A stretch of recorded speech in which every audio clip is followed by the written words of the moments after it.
Yun, magandang araw po sa inyo lahat. Welcome po sa Makapili TV. Edgar Matubato. Sino ba si Edgar Matubato? So, sa mga hindi po nakakilala kung sino ba si Edgar Matubato, siya lang naman po yung nakuwang testigo or witness nila Laila de Lima na nagsasabing meron daw pong Davao Death Squad. So, naimbitahan na po ito sa Senado na para pag-usapan, hearing kung ano ba yung katotohanan ng kung talaga bang merong Davao Death Squad. So doon napatunayan po ng mga senador, ah, nandun pa si Trillanes ng mga time na yun at si De Lima, wala silang napatunayan na meron Davao Death Squad. At the same time, hindi rin nila napatunayan na si Pangulong Duterte talaga, sabihin natin, merong mga ipinatumba. Gaya ng sinasabi nila, dinidiin nila na marami na raw pong itinumbang masasamang tao itong si Pangulong Duterte. Ngayon, after po ng matagal na panahon, nawalan tayo ng balita kung nasan na to si Edgar Matubato. Ngayon, dito nalalaman po natin kung nasan na ba si Edgar Matubato at sino na po yung nagkakanlong sa kanya ngayon at ano ba yung nangyayari ngayon na umiikot sa buhay niya. So ito, panoorin po natin itong balitang to para magkaroon naman tayo ng update kung nasan na ba si Edgar Matubato na sinasabing miyembro po siya ng Davao Death Squad. So ito, panoorin po natin. Pero syempre, bago ang lahat, kung hindi ka pa nakasubscribe sa Makapili TV, baka pwede naman pong pakipindot po muna yung subscribe button at the same time, palike na rin po ng video, wala naman pong bayad yan. Kaya pindot na. So ito, panoorin po natin itong balitang to para malaman naman natin kung nasan na si Edgar Matubato. Nabuhay muli ang issue kay Edgar Matubato dahil sa lumabas na artikulo sa The New York Times nito lamang Enero 5. Sa article po na sinulat ni Hannah Beach at may mga larawan ng tanyag na photographer na si Jess Aznar, sinundan nila si Matubato sa kanyang pagpuslit ng Pilipinas sa tulong ng dalawang pare. Ito raw ay para mapasailalim na siya sa International Criminal Court sa Europa. Pero higit So, unang question lang natin dyan, bakit niya kailangan pumuslit? Bakit siya kailangan ipuslit? So, may kaso ba tong si Matubato? Hindi natin sigurado, pero bakit kailangan siya ipuslit papuntang ICC? So, talagang itong mga, kung marinig nyo naman yung balita, di ba, mga pari raw yung tumulong. So, napaka-hipokrito ng mga parin to na sinasabi nga nila meron daw separation ng power at ng church. Pero itong mga pari na to, nakikialam sa pagtakbo ng gobyerno natin. So, parang ang labas dito sabihin na natin totoo na ito self-confessed na Davao Death Squad. So, kinakanlong nila yung isang miyembro ng Davao Death Squad. 'Di ba parang kung kayo talaga sabihin natin nasa makatwirang paano ba natin sasabihin? Kasi medyo nakaka-hurt dahil ah, kaparian po kasi yung tatamaan dito dahil sa hindi natin alam ano ba talagang purpose nila, bakit kailangan nilang makisawsaw sa issue nito ng ICC. So ito tuloy na lang po natin, medyo nakakadismaya lang itong mga nangyayari dito kay Matubato. Pero higit sa lahat, nagbunyag si Matobato ng mga dagdag na detalye sa kanyang umunang papel bilang miyembro ng Davao Death Squad. Ilalarawan po namin ang ilang detalye dito dahil ang New York Times article ay hindi po nababasa ng maraming Pinoy. Halimbawa, at pasintabi lamang po, ayon sa kwento ni Matobato kay Beach, isa sa mga trabaho niya ang paghiwa-hiwalayin ang katawan ng mga biktima ng Davao Death Squad. Liban sa tatanggalin ang ulo, kamay at paa, tatanggalin pa raw ang mga laman ng tao at saka isisilid ang ulo sa loob ng katawan.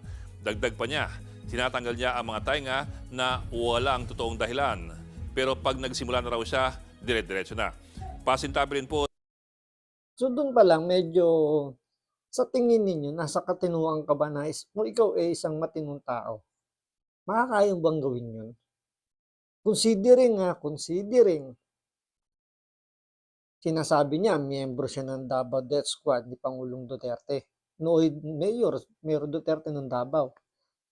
Sa tingin mo ba, i-order ni Pangulong Duterte o Mayor Duterte yung ganong klaseng karumal-dumal na ah, pag lapastangan sa isang tao, 'di ba? Do'n pa lang makikita mo na yung kinikwento ni Matubato medyo out of reality.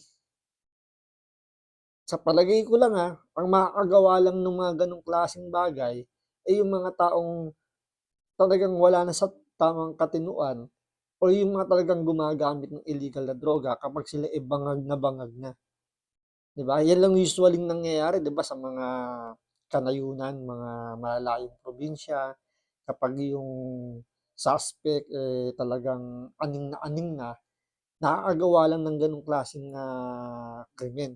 Pero ito, considering hawak siya ng isang mayor, di umano sabi niya, magagawa niya yung gano'ng klaseng karumal-dumal. 'Di ba parang medyo mag-isip-isip naman ng konti, parang may mapapaniwala kayo sa gano'ng klaseng kuwento nitong ni Edgar Matubato, na kaya niyang mag-dissect ng tao or uutusan siya ng isang mayor na i-dissect yung isang tao nang wala man lang dahilan, 'di ba? Mag-isip naman tayo ng konti, tuloy natin. Sintabi rin po sa susunod na detalye, sinabi rin daw ni Matobato kay Beach at isa pang DDS, nagsabi rin kay Beach, na minsan nilang tinikman ang isa sa kanilang biktima. They Tingnan niyo, naging cannibalism pa. Titikman daw nila yung labi ng isang taong kanilang kinatay.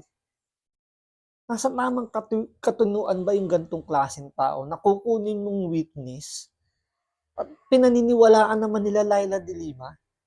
Sa tingin niyo ba kakagatin ng ICC yung ganyang mga klaseng statement na parang out of context na, 'di ba? Hindi nga natin maintindihan, parang ano bang nasa utak nila de Lima, nila Trillanes? Bakit nila, kumbaga, paano sila napapaniwala nito ni Matubato at pinaniniwalaan naman nila Trillanes?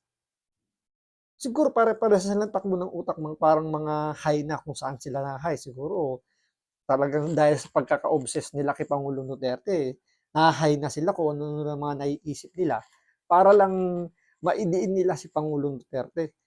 'Di ba? Saan ka nakakita ng ganyang matinong tao na handler mismo, hindi handler ba tawag dun? Kumbaga hawak ng isang dating mayor, ganyan yung magiging tao mo, pagkakatiwalaan mo yung ganyang klaseng tao, 'di ba? Grabe yung pinagagawa nito ni Matubato, parang hindi naman makatotohanan na yung mga kinikwento niya pero pinaniniwalaan pa rin. They grilled and ate the flesh, each bite tightening the bond between the hitmen. Lahat daw ng ito, ikinahihiya at nagsisisihan ni Matobato ngayon. Hindi raw siya humihingi ng patawad o ng immunity, handa raw siyang parusahan basta't maparusahan din daw ang nag-utos sa kanila. At yan, ayon kay Matobato, ay si dating Davao Mayor Rodrigo Duterte. Sa umpisa raw, inisip nila na mabuti ang kanilang ginagawa na patayin ang mga umano'y salot ng lipunan. Pero kalaunan daw, nasama na rin sa hit list ang mga kalaban sa negosyo at sa politika. Ayon kay Beach, nag-counter-check daw siya ng mga detalye ng kwento ni Matobato sa ibang mga umaming DDS members at tugma raw karamihan ng mga detalye. Unang lumitaw si Matobato taong 2014 nang humingi siya ng tulong sa Commission on Human Rights. Kalaunan, ginawa po siyang testigo ni dating Senadora Laila de Lima sa investigasyon sa mga EJK ng Senate Committee on Justice noong 2016 kung saan chairman dati si de Lima. Pero pinabulaanan ng ilan sa mga pinangalanan niyang DDS members ang kanyang pahayag at kasama sa mga kumontra sa kanyang Senate testimony ang dating Davao policeman na si Arturo Las Cañas. Yan yung unang punto kung bakit tinabla o hindi pinaniwalaan ng mga senador yung kwento, yung statement ni Matubato. Dahil mismo itinuturo niya na kasama niya sa Davao Death Squad na itong si Las Cañas, ikinatuwa siya. Sinabing sinungaling si Matubato. Yun nga lang, nagbago yung isip din nito ni Las Cañas na hindi natin alam na dahilan. Pero sinasabi nga nila doon sa nangyaring hearing ng Tuadcom, ay dahil daw sa hindi ito pinagbigyan na magkaroon ng negosyong lotohan daw doon sa Davao. Kaya bumaliktad daw ito. Dahil akala niya na tinanggi niya yung kwento ni Matubato, kumbaga, papayagan siya ni Pangulong Duterte na magkaroon ng negosyong lotohan dun sa Davao. So, nadismaya siya kaya siya bumaliktad na sinasabi ngayon nito na isa rin siya, nagtatago na rin 'to, So, hindi natin alam kung may kaso rin 'to, malamang meron din kasi nga yung mga statement nila is talagang libelous na libelous. So, siguro nagtatago dahil ayaw nilang makulong. So, ang balita rin natin mukhang lilipad na rin 'to ng ibang bansa, baka itakbo na rin 'to o itago na rin 'to ng ibang pare. Pero matapos ang ilang buwan, bumaliktad din si Las Cañas at kinumpirma ang mga sinasabi ni Matobato. Katunayan, si Las Cañas pa raw ang naging handler ni Matobato sa umano'y Davao Death Squad. Para malinaw po, mula sa pool ay pinabubulaanan ng dating Pangulong Duterte at ng kanyang mga tagapagsalta ang lahat ng pahayag ni Matobato at pati na rin ni Las Cañas. Lahat daw ng mga ito ay guni-guni lamang ng mga kaaway ng mga Duterte. Kalaunan, nag-ibang bansa si Las Cañas at huli natin narinig na hawak na raw siya ng International Criminal Court or ICC bilang po isang testigo laban kay dating Pangulong Duterte. Si Matobato naman medyo natagalan sa proseso pero nung nakaraang taon lumipad na rin daw siya sa ibang bansa at pinaniniwalaan ngayong nagtatago sa Europa sa ilalim po ng proteksyon ng ICC. So, ganito na lang po gawin natin para medyo mas simplihan natin. Gamitin lang natin yung sinabi ni Senator Jinggoy Estrada nung humarap sila sa Senate hearing. Ito lang, itong nakarang taon lang. Di ba sinabi ni Senator Jinggoy Estrada kay Laila de Lima na siya ay incompetent. So nagalit si de Lima. Bakit nagalit si de Lima at bakit nasabi ni Jinggoy na incompetent itong si de Lima? Unang-una, humingi daw ng tulong itong si Matobato sa CHR, sa Commission on Human Rights. At that time, si De Lima po ang chairman ng CHR. So siya po ay nag-imbestiga. Nangalap siya ng impormasyon, pero hindi niya napatunayang merong Davao Death Squad. Ang katwiran niya, itinatago raw o wala raw nagsasalita tungkol sa Davao Death Squad. So paano may magsasalita kung wala naman daw, kung wala talaga? So malamang kwentong tubol lang ito ni Matubato.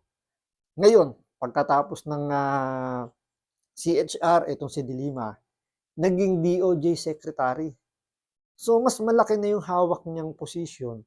Mas marami na siyang, kumbaga, meron na siyang hawak na intelligence. Hawak niya ng NBI. Pwede pa siyang humingi ng tulong sa ibang government agency na meron ding intelligence.